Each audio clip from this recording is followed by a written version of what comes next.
Hello friends, last వీడియోలో మనము 9th class physics text బుక్లో ధ్వని అనే పాఠ్యాంశంలో ఉన్న కొన్ని ప్రాబ్లమ్స్ ఎక్స్ప్లెయిన్ చేసుకున్నామండి. సో రిమైనింగ్ ప్రాబ్లమ్స్ మనము ఈ వీడియోలో ఎక్స్ప్లెయిన్ చేసుకుందాం. ఓకే, సో అందులో ఫస్ట్ క్వశ్చన్ చూద్దాం. ధ్వని జనకం యొక్క పౌనఃపున్యము 100 హెర్ట్జ్. అది ఒక నిమిషంలో ఎన్నిసార్లు కంపనాలు చేస్తుందని అడిగాడండి. యాక్చువల్లీ పౌనఃపున్యం అంటే డెఫినేషన్ ఏంటండి? ఒక సెకండ్ కాలంలో చేసే కంపనాల సంఖ్య ఎంతండి? 100 హెర్ట్జ్. ఒక సెకండ్లో 100 అయితే వాడే అడిగాడు, ఒక నిమిషంలో అడిగాడు. ఒక నిమిషంలో ఎన్ని సెకండ్స్ ఉంటాయండి? ఒక నిమిషంలో మనకి ఎన్ని సెకండ్స్ ఉంటాయి? 60 సెకండ్లే కదా. అంటే ఒక సెకండ్కి 100 హెర్ట్జ్ అయితే 60 సెకండ్కి ఏమవుతుందండి? 60 × 100 ఎన్ని వస్తాయి మనకి? 6000 హెర్ట్జ్ వస్తాయి. సింపుల్ అండి, ఏం లేదు. ధ్వని జనకం యొక్క పౌనఃపున్యం ఇచ్చాడు. ఒక పౌనఃపున్యం అంటే ఒక సెకండ్కి చేసే కంపనాల సంఖ్య. ఒక సెకండ్లో 100 కంపనాలు చేస్తే వాడు ఏమడిగాడు? ఒక నిమిషంకి అడిగాడు. ఒక నిమిషం కంటే ఒక నిమిషంలో 60 సెకండ్లు ఉంటాయి కాబట్టి 60 × 100. ఒకవేళ 2 నిమిషాలకు అడిగితే 2 నిమిషాలు ఎన్ని సెకండ్లు అండి? 120 సెకండ్లు. ఒకవేళ వాడు 2 నిమిషాలకు అడిగితే 2 నిమిషాలు అంటే 120 సెకండ్లు కాబట్టి 120 × 100 అప్పుడు ఏమవుతుందండి? 12,000 అవుతుంది. 12,000 మనకి ఇవి పౌనఃపున్యం కాబట్టి హెర్ట్జ్ అనేవి అవుతాయి. ఓకే, ఒక ధ్వని తరంగం 2 కిలోహెర్ట్జ్ తరచుదనాన్ని మరియు 35 సెంటీమీటర్ల తరంగ దైర్ఘ్యాన్ని కలిగి ఉంది. అది 1.5 కిలోమీటర్స్ దూరం ప్రయాణించటకు ఎంత సమయం పడుతుంది? ఇక్కడ ఒక ధ్వని తరంగం యొక్క తరచుదనం ఇచ్చాడండి. తరచుదనం అంటే పౌనఃపున్యమేనండి. సో పౌనఃపున్యం ఏ విధంగా తీసుకోవచ్చు? యంగా తీసుకోవచ్చు, లేదా న్యూగా కూడా తీసుకోవచ్చు అండి. ఓకే, అయితే ఇక్కడ దీనికి సంబంధించి ఏమి ఇచ్చాడు? పౌనఃపున్యం అంటే 2 కిలోహెర్ట్జ్. ఓకే, నెక్స్ట్ తరంగ దైర్ఘ్యం కూడా ఇచ్చాడండి. తరంగ దైర్ఘ్యం మనము లాంబ్డాగా తీసుకుంటాం. సో ఎంత ఇచ్చాడండి? 35 సెంటీమీటర్స్ ఇచ్చాడు. అయితే ఇక్కడ మనకి తరంగ దైర్ఘ్యం అనేది ఎప్పుడు కూడా ఏ విధంగా ఉండాలంటే మీటర్స్లో ఉండాలండి. సో 35 సెంటీమీటర్స్ నేను మీటర్స్లో కన్వర్ట్ చేసుకుంటే ఏమవుతుందంటే 35/100 అవుతుంది. సో దీన్ని మనం ఏ విధంగా తీసుకోవచ్చు అంటే 0.35 మీటర్స్గా తీసుకోవచ్చు. ఓకే, సో ఇక్కడ మనకి తరంగ దైర్ఘ్యం లాంబ్డా వచ్చింది, అలాగే పౌనఃపున్యం న్యూ ఉంది. అయితే ఏమడిగాడు ఇక్కడ మనకి? 1.5 కిలోమీటర్స్ దూరం ప్రయాణించటకు ఎంత సమయం పడుతుంది? ఇక్కడ దూరం ప్రయాణించటకు ఎంత సమయం పడుతుంది అని అడిగాడంటే మనకి ఇక్కడ టైంకి ఫార్ములా ఏంటంటే టైం ఈజ్ ఈక్వల్ టు దూరము బై ఏంటంటే వేగం, అంతేనా? అంటే ఇక్కడ దూరము మనకు ఆల్రెడీ ఇచ్చాడు వాడు 1.5 కిలోమీటర్స్ అనేసి. మరి వేగం తెలుసా? తెలియదు. సో ఇప్పుడు ఈ వేగాన్ని మనం ఫైండ్ చేయాలి. ఈ వేగం ఏ విధంగా ఫైండ్ చేస్తామంటే మనకి వేగానికి ఫార్ములా ఉంటుందండి. వేగం v is equal to lambda new లేదా న్యూ లాంబ్డా. ఓకే, సో ఆ విధంగా తీసుకుంటే ఇక్కడ లాంబ్డా వాల్యూ ఎంత అండి? 0.35 ఇంటూ న్యూ అంటే పౌనఃపున్యం. పౌనఃపున్యం ఎంత అండి? 2 కిలోహెర్ట్జ్. ఈ 2 కిలోహెర్ట్జ్ మనం హెర్ట్జ్ లో కన్వర్ట్ చేసుకుంటే కిలో అంటే 1000 కాబట్టి ఇదేమవుతుందంటే 2000 హెర్ట్జ్ అవుతుంది. Okay, so into 2000. So multiply చేయండి. 35 2s are 70. Okay, so 3 zeros కాబట్టి 1 2 3. 2 డిజిట్ మనం డెసిమల్ పాయింట్ యాడ్ చేసుకోవాలి కాబట్టి పాయింట్ ఇక్కడ వస్తుంది. అంటే ఏమవుతుంది? ఆన్సర్ మనకి 700. ఇవేంటండి? మీటర్స్. హెర్ట్జ్ అంటే మనకి దేంట్లో ఉంటాయండి? ఇవి పర్ సెకండ్స్ లో ఉంటుంది. అంటే మనకి పౌనఃపున్యం ఫార్ములా ఏంటి? n is equal to 1/t కదా. అంటే 1/సెకండ్ అంటే సెకండ్ పవర్ ఇన్వర్స్ లో ఉంటుంది యాక్చువల్ మనకి ఇది. అంటే ఇక్కడ ఏమవుతుంది? మనకి మీటర్ పర్ సెకండ్ అవుతుంది. లేదా ఇలా కూడా రాయొచ్చు మనము, మీటర్ ఇంటూ సెకండ్ పవర్ -1 గా రాయొచ్చు. అంటే ఇక్కడ వచ్చింది మనకి ఏంటిది? వేగం. వేగం v is equal to 700 metre per second వచ్చింది. అయితే మనకేం కావాలి? 1.5 కిలోమీటర్స్ డిస్టెన్స్ ఆ తరంగం అనేది ట్రావెల్ చేయడానికి ఎంత సమయం పడుతుంది? So time t is equal formula ఏంటండి? t ఈజ్ ఈక్వల్ టు దూరము బై వేగం. సో దూరము బై వేగం. దూరం ఎంత అండి? 1.5 కిలోమీటర్స్. వేగం ఎంత అండి? 700 మీటర్స్. ఇవి మీటర్స్ లో ఉన్నాయి, ఇవి కిలోమీటర్స్ లో ఉన్నాయి. అంటే ఈ కిలోమీటర్స్ మనం ఏం చేయాలంటే మీటర్స్ లో కన్వర్ట్ చేయాలి. 1.5 కిలోమీటర్స్ అంటే ఏమవుతుందంటే 1500 మీటర్స్ అవుతుంది. ఓకే, సో 1500 బై వేగం ఎంత అండి? 700. ఓకే, సో 2 zeros కి 2 zeros క్యాన్సిల్ అయిపోతుంది. 15/7 వస్తుంది. 15/7 అంటే 2 and 1/7 అవుతుంది. సో టైం కాబట్టి ఏమవుతుందంటే సెకండ్స్ అవుతుందండి. ఓకే, ఇది మీటర్స్ పర్ సెకండ్, ఇది మీటర్స్ అండి, ఇది మీటర్ పర్ సెకండ్. మీటర్ కి క్యాన్సిల్ అయితే ఏమొస్తుంది? సెకండ్ వస్తుంది కాబట్టి 2 and 1/7 7 సెకండ్స్ అవుతుంది. ఇంకా డెసిమల్స్లో కన్వర్ట్ చేయాలంటే ఇది 2.1/7 అంటే దగ్గర దగ్గర 1 వస్తుందండి. ఇంకా ఎక్స్ట్రా ఉంటుంది, 2.1 తీసుకుంటే చాలు. Okay, seconds. ఏం లేదు, ఇక్కడ మనకి ఇచ్చింది పౌనఃపున్యం ఇచ్చాడు, తరంగ దైర్ఘ్యం ఇచ్చాడు. ఈ రెండింటిని బేస్ చేసుకుని మనం ఏం చేయాలంటే తరంగ వేగం ఫైండ్ చేయాలి. తరంగ వేగానికి ఫార్ములా ఏంటంటే తరంగ దైర్ఘ్యం ఇంటూ పౌనఃపున్యం, అంటే lambda into new. So new value ఎంత ఇచ్చాడు, ఇక్కడ 2 కిలో హెర్ట్జ్ ఇచ్చాడు. వాటి మనము హెర్ట్జ్లో కన్వర్ట్ చేసుకుంటే 2000 హెర్ట్జ్ అవుతుంది. లాంబ్డా తరంగ దైర్ఘ్యం వాల్యూ ఎంత ఇచ్చాడండి, 35 సెంటీమీటర్స్ ఇచ్చాడు. దాన్ని మనము మీటర్స్లో కన్వర్ట్ చేసుకోవాలి. అప్పుడు మనకి 35/100 అంటే 0.35 మీటర్స్ అవుతుంది. ఓకే, ఇప్పుడు ఇది మీటర్స్లో వచ్చింది, ఇది హెర్ట్జ్లో వచ్చింది. ఇప్పుడు ఈ రెండు మల్టిప్లై చేస్తే మనకి ఏమొస్తుందంటే తరంగ వేగం వస్తుందండి.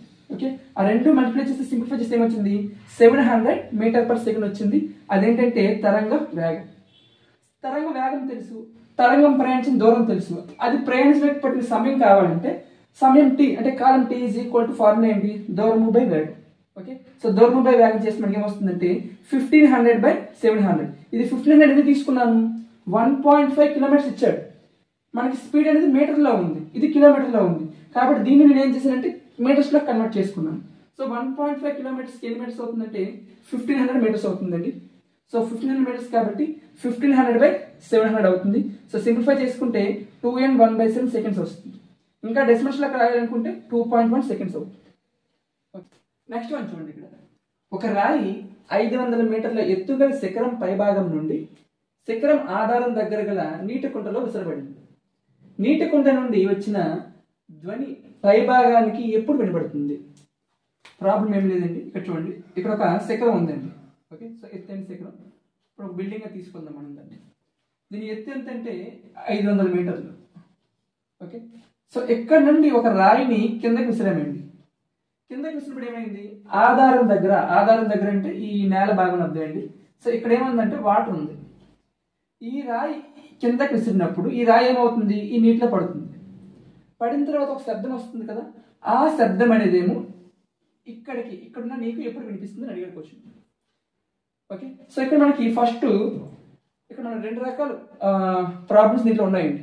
ఫస్ట్ వన్ ఏంటంటే ఒక రాయిని పైనుంచి కిందకి విసిరామంటే ఒక స్వేచ్ఛాపతన వస్తువు కిందకి పడుతుంది. అది మనకి ఎక్కడికి వెళ్ళిపోతుంది, చలన సమీకరణాలకు వెళ్ళిపోతుంది. ఓకే, సో చలన సమీకరణాలను బేస్ చేసుకుని మనం ముందు ఏం చేయాలంటే ఫస్ట్ వన్ ఇక్కడ నువ్వు రాయి వేసిన వెంటనే నీకు ధ్వని సౌండ్ వినిపిస్తుంది అంటే వినిపించదు. రాయి ట్రావెల్ చేయాలి ఎక్కడి వరకు, కొంత సమయం పడుతుంది. ఓకే, అది రాయి ట్రావెల్ చేసిన టైం. అది పడిన తర్వాత వచ్చిన శబ్దం అనేది మళ్ళీ నీకు వెంటనే వినిపిస్తుంది అంటే వినిపించదు. అదంతలా ట్రావెల్ అవ్వాలి కదా, అంటే ఈ ధ్వని ట్రావెల్ చేసిన టైం. ఆ రెండు కనుక్కున్న తర్వాత ఆ రెండు ప్లస్ చేస్తే అదే మనకు కావాల్సిన టైం అనేది అవుతుంది. రాయి కింద పడేంత వరకు ఉన్న టైము, కింద పడిన తర్వాత ధ్వని పైకి వినిపించేంత వరకు ఉన్న టైం, ఆ రెండు కూడా మనం ఏం చేయాలండి, యాడ్ చేయాలి. ఓకే, సో ఫస్ట్ మనము రాయి పడడానికి ఎంత టైం పట్టిందో అది ఫైండ్ చేద్దాం. ఓకే, సో మనకి ఇక్కడ డిస్టెన్స్ ఉందండి. డిస్టెన్స్ ఎంత, s ఈజ్ ఈక్వల్ టు చలన సమీకరణం చేస్తున్నాం ఇక్కడ మనము. So distance s is equal to 500 metres. Okay, so రాయి స్వేచ్ఛాపతన వస్తువు కాబట్టి ఇందులో తొలి వేగం అనేది ఏమవుతుందంటే 0 అవుతుందండి. ఓకే, నెక్స్ట్ తుది వేగం మనకు అవసరం లేదు. మనం తీసుకున్న ఫార్ములా బట్టి మనం ఏ ఫార్ములా తీసుకోవాలంటే s is equal to ut plus half at² తీసుకోవాలి. ఓకే, సో ఇది తీసుకుంటేనే మనకి ఇక్కడ టైం అనేది వస్తుంది. ఓకే, సో టైం మనకు తెలియదు, ఆ టైం మనం ఫైండ్ చేయాలి. So a is equal to అన్న z ఈజ్ ఈక్వల్ టు ఒకటే గురుత్వ త్వరణం. అది మనకి వాడు ఎంత తీసుకోమన్నాడంటే 10 మీటర్ పర్ సెకండ్ స్క్వేర్ తీసుకోమన్నాడు. ఇప్పుడు వీటిని బేస్ చేసుకుని మనం ఏం ఫైండ్ చేయాలి, టైం ఫైండ్ చేయాలి. సో s వాల్యూ ఏం తీసుకోవచ్చు, s is equal to ut plus ఇది t అండి, ఇది ప్లస్ హాఫ్ at². దీంట్లో s అంటే 500 అండి. So 500 is equal to u అంటే తొలి వేగం ఎంత అండి, 0 కదా. సో 0 ఇంటూ t అంటే 0 అయిపోతుంది. ఇది కంప్లీట్ గా 0 అయిపోతుంది, నేను రాయడం లేదు ఇక్కడ. సో నెక్స్ట్ ఏమంటే నెక్స్ట్ 1/2 ఇంటూ a ప్లస్ ఏం తీసుకోవచ్చు అండి, 10 తీసుకోవచ్చు. ఎందుకు, a అన్న గురుత్వ త్వరణం, g అన్న ఒకటే కాబట్టి, into t². Okay, so 2 1s 2 5s 5 1s 5 100s అంటే t² వాల్యూ ఏమొచ్చింది, 100 వచ్చింది. t² ఈజ్ ఈక్వల్ టు 100 అయితే t² ఈజ్ ఈక్వల్ టు 100 మనము 10² గా రాయొచ్చు. అప్పుడు స్క్వేర్ కి క్యాన్సిల్ అయిపోతే t వాల్యూ ఎంత వస్తుందంటే 10. t అంటే టైం కదా, కాబట్టి సెకండ్స్ అవుతుంది. అంటే స్వేచ్ఛగా కిందకి విసిన రాయి అనేదేమో కిందకి రావడానికి కింద ఉన్న ఆధార భాగం ఉన్న నీటిని తగలడానికి ఎంత టైం తీసుకుందంటే 10 సెకండ్స్ టైం తీసుకుంది. సో తగిలిస్తుంది. ఇక్కడ ఈ రాయి అనేది కింద నేల మీద ఉన్న ఈ నీటికి తగిలింది. తగిలిన వెంటనే ఒక శబ్దం వస్తుంది. ఆ శబ్దం మళ్ళీ ఏమో ట్రావెల్ చేసి ఈ పైన నీటికి వినిపించాలి. ఇప్పుడు ఈ శబ్దానికి సంబంధించి మనం రాద్దాం. So distance same distance d is equal ఎంత అవుతుందండి 500 మీటర్స్ అవుతుంది. ఓకే, నెక్స్ట్ ఇక్కడ స్పీడ్, ఏ స్పీడ్? ధ్వని స్పీడ్ అండి.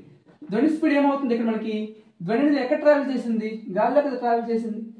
సో గాల్లో ధ్వని వేగం వాడు యూజ్ చేసుకోమన్నాడు. అది యూజ్ చేయమన్నాడు 340 మీటర్ పర్ సెకండ్ యూజ్ చేసుకోమన్నాడు.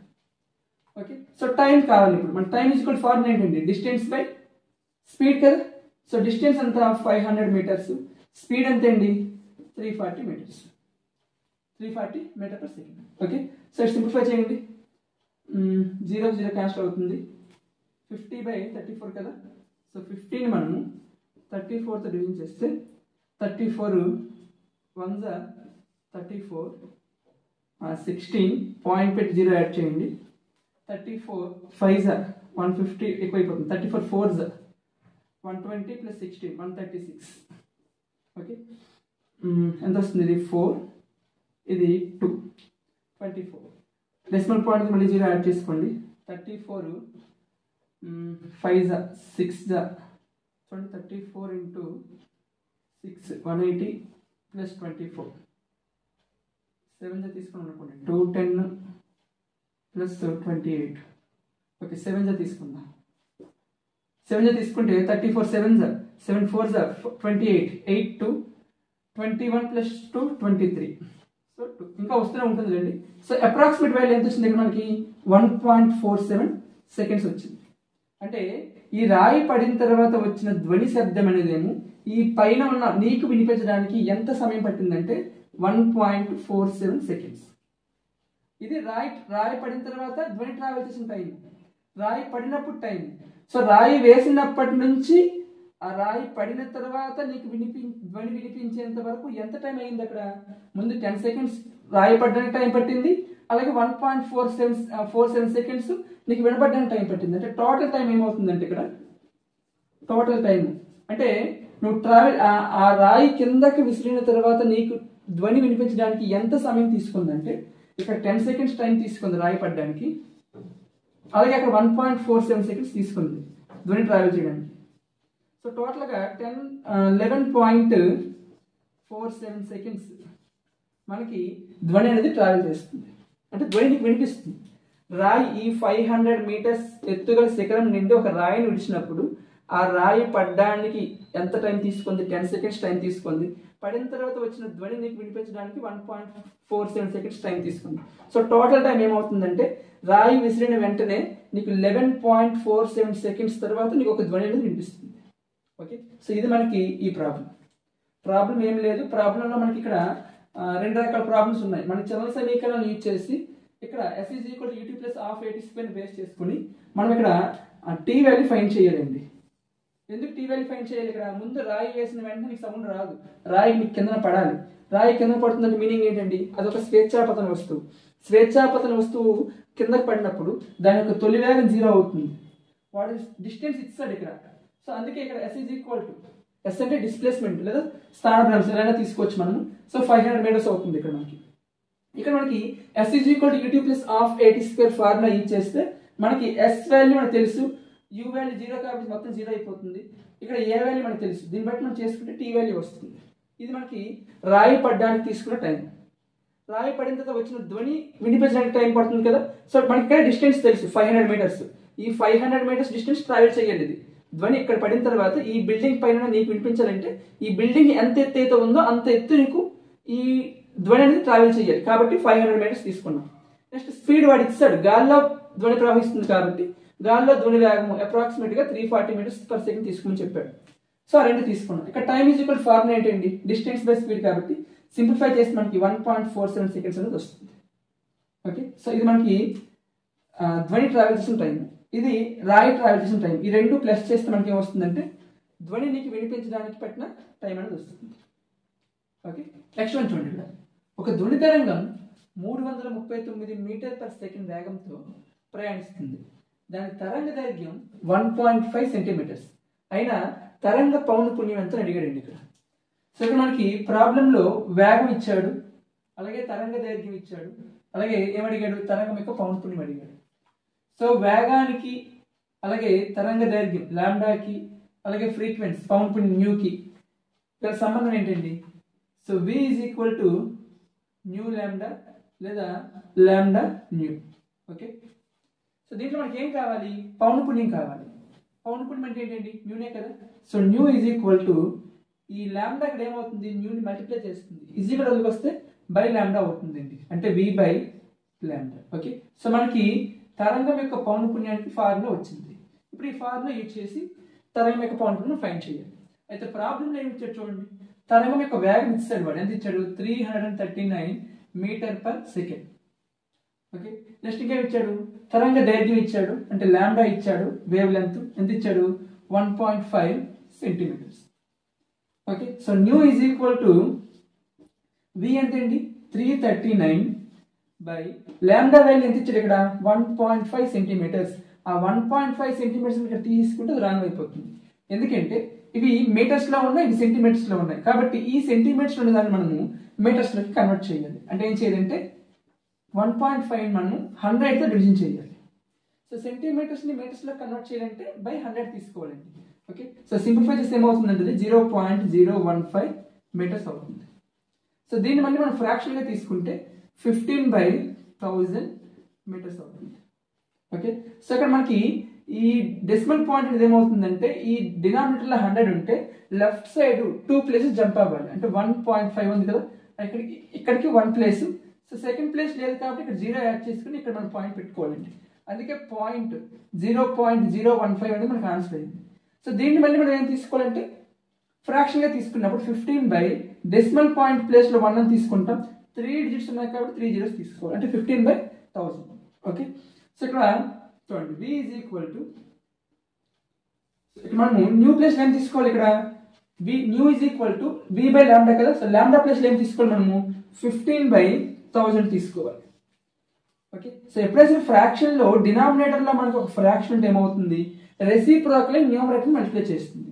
అంటే 339 ఇంటూ ఇదేమవుతుందంటే 1000/15 అవుతుంది. ఓకే, సో 15 1s 15 2s 30 39 అవుతుంది. మళ్ళీ 15 2s 30 ఎక్స్ట్రా 9 ఉంటుందండి. సో డెసిమల్ పాయింట్ పెట్టి 0 యాడ్ చేసుకుంటే 90 అవుతుంది.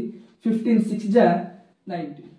ఓకే, సో 22.6 ఇంటూ 1000 అంటే 226 000 ఉంది కాబట్టి 120 000 రాసేస్తాం. ఓకే, సో ఇక్కడ మనకి డెసిమల్ పాయింట్ 1 డిజిట్ ఉంది కాబట్టి 1 డిజిట్ తో డెసిమల్ పాయింట్ పెట్టుకుంటే సో ఆన్సర్ ఏమవుతుందంటే 22,600 అవుతుంది.